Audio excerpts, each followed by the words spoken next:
Simplifying the nearly 75,000 pages of the federal tax code. Could it finally happen? Republican lawmakers said to be hoping to finally do it with soon-to-be President Donald Trump. But will the swamp of Washington lobbyists mess it all up? Hi, everybody. I'm David Asman. Welcome to Forbes on Fox. Let's go in focus to find out with Elizabeth McDonald, Steve Forbes, Sabrina Schaefer, Rich Karlgaard, John Tamny, and joining us this week, former economic advisor to President Obama, Austin Goolsbee. So, Steve, these lobbyists have spent decades getting their special deals. They're not going to give up easily.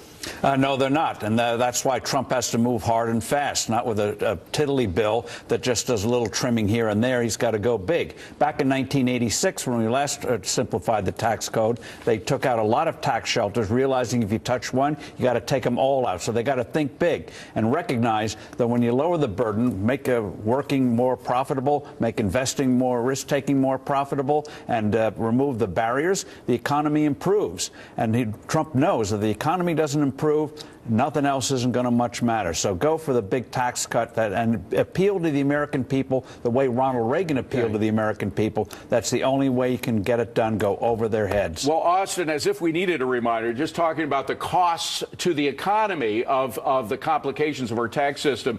74,000 pages. It takes 6.1 billion hours, man hours a year to fill out all the forms involved at a total cost of $234 billion. A huge cost to this tax system. Can it be simplified? It can be, and as you know, I've been a longtime proponent of big simplification for working people. I think the problem here is going to be twofold. The first is, when Ronald Reagan did it in 1986, A, they paid for it, and B, they actually sat down and tried to get the loopholes and things out of the tax code.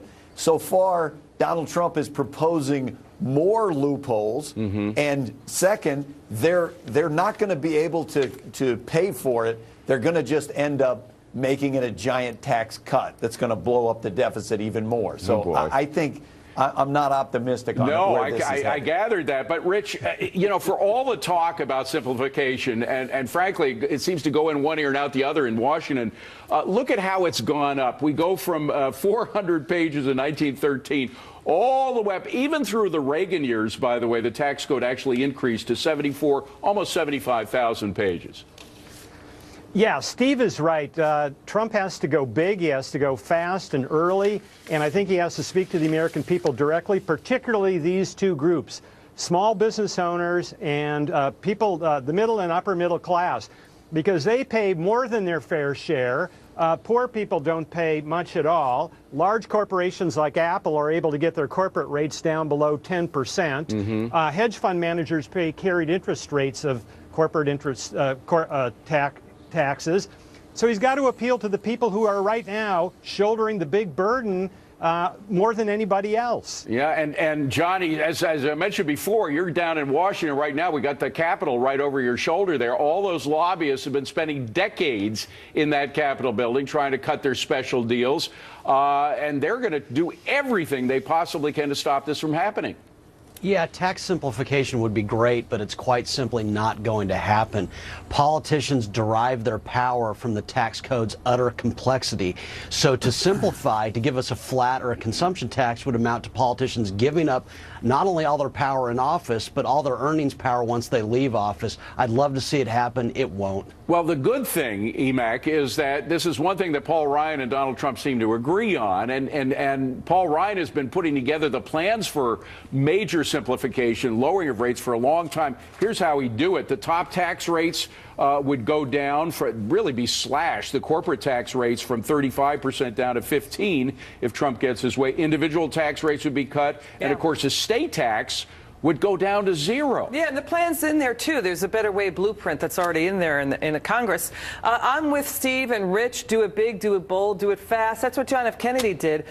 You want to drain the swamp, drain Gucci Gulch of all the lobbyists, because, you know, the tax code is the 21st century pork barrel. And what Kennedy said is so important.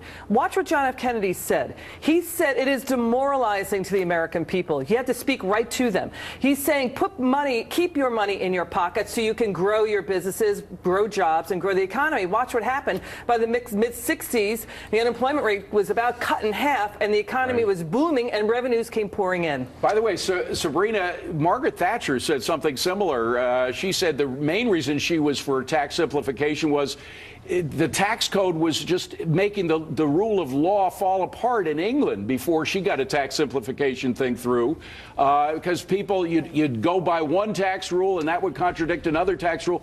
It really affected the whole rule of law. Yeah, David, it makes criminals out of otherwise good citizens. I think that Donald Trump and the Republican Congress need to sell this through the lens of fairness, an equal opportunity for all. When government is taking all of our money, if you are a small business, as Rich points out, you may not have the same opportunity as others around you.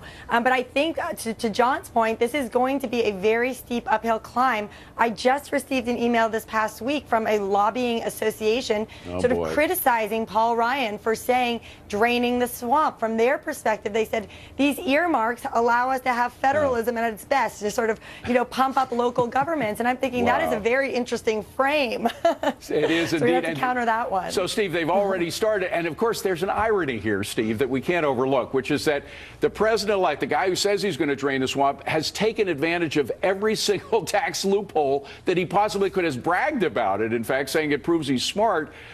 Is he the right guy to do it? Sure, he can say this code is corrupt. He can say he's experienced it firsthand, and this is one of some of the things we got to do to cure the thing.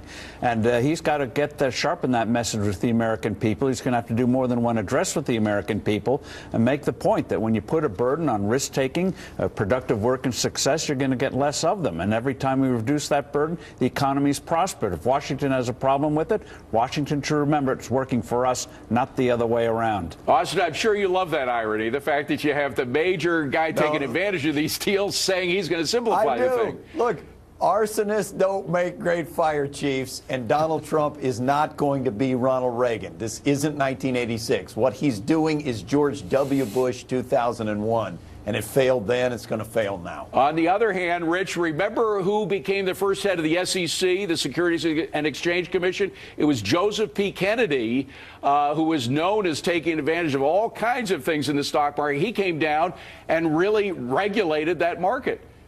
Yeah, I think an arsonist or a crook is a pretty good one to hire. If I want to solve my computer security problems, I'll hire a hacker, provided, they've gone to the right side and all that kind of stuff. Look, I think Trump also has to bring into his tax-cutting coalition these 9 red state senators who are up for re-election in 2018 and either flip some of them to Republicans or get them to a broader pro-growth coalition. John, is it conceivable that Trump could get a coalition of a few Democrats with a Republican majority?